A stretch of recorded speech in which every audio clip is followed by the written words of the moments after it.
আমি বিবাহিত ছিলাম, তবে আমার ভালোবাসাটা মিথ্যে ছিল না, প্রকৃতি নিঃস্বার্থের ছিল।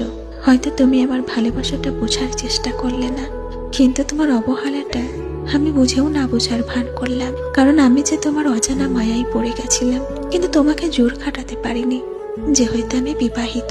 তুমি আমাকে মন থেকে ভালোবাসতেও পারো, না বাসতেও পারো, এতে তোমার ব্যক্তিগত ব্যাপার।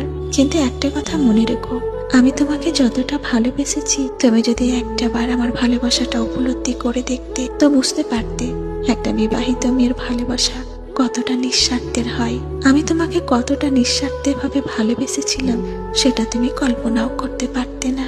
তবে তুমি ভালো থেকো, আমি তোমাকে জোর করব না যে আমার জীবনে তুমি থেকে যাও, কারণ আমি বিবাহিত।